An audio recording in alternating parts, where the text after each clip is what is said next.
Kebutuhan zat gizi pada pasien hipertiroidisme. Apa itu hipertiroidisme?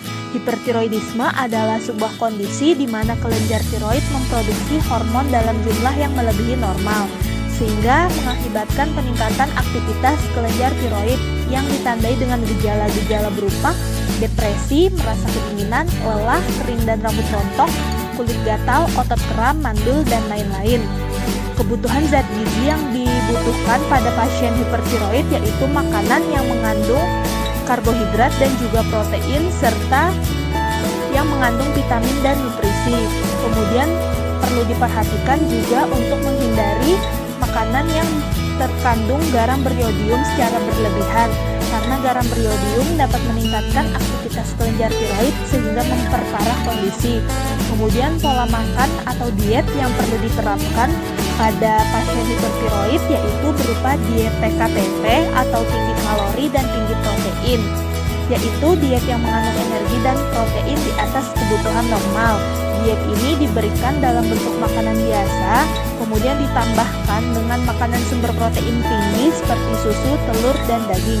Tujuan dari pola makan diet dari tinggi kalori dan tinggi protein ini yaitu untuk memenuhi kebutuhan energi, juga untuk mencegah kerusakan jaringan tubuh. Kemudian contoh dari bahan makanan untuk diet tinggi kalori dan tinggi protein adalah beras sekitar 4,5 gelas nasi, daging 2 potong sedang, telur ayam 1 butir, tempe 4 potong sedang, kacang hijau 2,5 sendok makan, sayuran 2 gelas, buah pepaya 2 potong sedang, gula pasir 2,5 sendok makan, dan minyak sebanyak 3 sendok makan.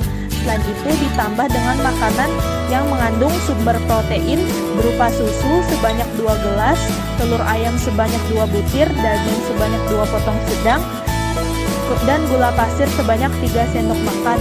Kemudian ada beberapa bahan makanan yang dianjurkan dan tidak dianjurkan dalam diet makan tinggi kalori dan tinggi protein ini. Adapun contohnya yaitu untuk sumber karbohidrat yang dianjurkan adalah nasi, roti, mie, makaroni, dan hasil olah tepung-tepungan lain.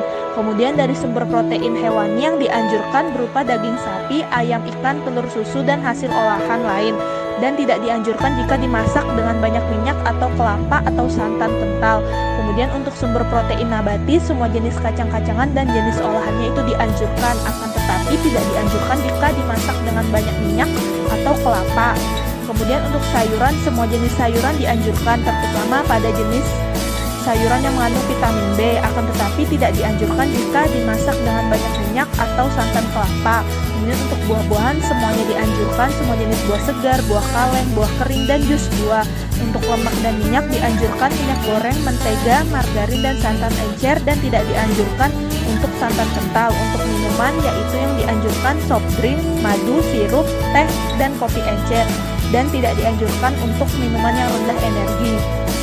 Kemudian juga perlu diperhatikan untuk tambahan dari asupan vitamin dan mineral, yaitu perlu untuk mengkonsumsi makanan yang mengandung vitamin B kompleks berupa B1, B6, dan B12, vitamin C, vitamin E, dan yang lain-lain yang mengandung asam amino. Kemudian hal yang perlu dihindari juga yaitu mengkonsumsi minuman yang mengandung kafein dan juga nikotin. Selain itu juga perlu untuk menjauhi rokok, jangan stres atau menghindari stres, cukup tidur dan kontrol dengan teratur.